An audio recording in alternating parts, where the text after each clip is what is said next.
என்னடி 15 நிமிஷத்துல வந்துருவ அதானே? ஆமா வந்துருவேன். வை பார்க்கலாம். போனை வை, அடுத்த 15 நிமிஷம் வீட்டுல இருப்பேன். அப்பாட. என்ன மச்சான், எப்படி இருக்க? நான் நல்லா இருக்கேன்டா, நீயும் நல்லா இருக்க. என் குடும்பத்துல எல்லாரும் நல்லா இருக்காங்க, உன் குடும்பத்திலேயே எல்லாரும் நல்லா இருப்பாங்க. என் தங்கச்சிக்கு போன வாரம் கல்யாணம் வச்சிருந்த மச்சான், ஆனா உனக்கு பத்திரி கொடுக்க மறந்துட்டேன். மன்னிச்சிடறா. உன் தம்பி அப்ராட்ல இருக்கான், அங்கேயே செட்டில் ஆயிட்டான். நீ இப்போ புது கம்பெனில ஜாயின் பண்ணிருக்க, அங்க எல்லாமே நீதான். இப்ப நீ வலசரவாக்கத்துல இருக்க, அதானடா? டேய் என்னடா?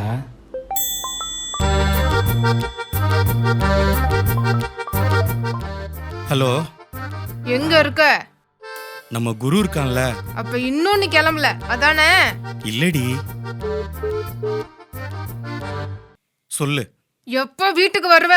லைன்லயே ஏறி வண்டி ஸ்டார்ட் பண்றடி, ஃபர்ஸ்ட் கியர் போட்டண்டி. இத வந்துகிட்டே இருக்கண்டி, எனக்கு எவனை பத்தி கவலை இல்லடி. வந்துகிட்டே இருக்கண்டி. வரண்டி வந்துகிட்டே இருக்கண்டி. ரோட்ல எவ்வளவு டிராபிக் இருந்தாலும் அடிச்சுல வந்து வந்துகிட்டே இருக்கேன். அடியே உனக்கு எந்த சிக்னல் நிக்கலடி, எல்லா பக்கம் பூந்து வந்துகிட்டே இருக்கண்டி. பரவலில ஒருத்தர் இடிச்ச, அவன் எங்க அம்மா பத்தி தப்பா பேசிட்டான். இருந்தாலும் பரவாயில்ல, வந்துகிட்டே இருக்கேன். வந்த சத்தே திரும்ப வந்தாலும் பரவாயில்லடி, வந்துகிட்டே இருக்கண்டி. இன்னும் 2 டேஸ் தான். லெஃப்ட்ல விட்டு ரைட்ல திரும்பினா வீட்டுக்குள்ள கால் எடுத்து வச்சிருவண்டி. ஐயோ என்னாச்சு? வண்டியில இருந்து வரும்போது விழுந்துட்டியா? மெதுவா வர வேண்டியதானே? இப்ப அவசரமா வீட்டுக்கு வந்து என்ன பண்ண போற?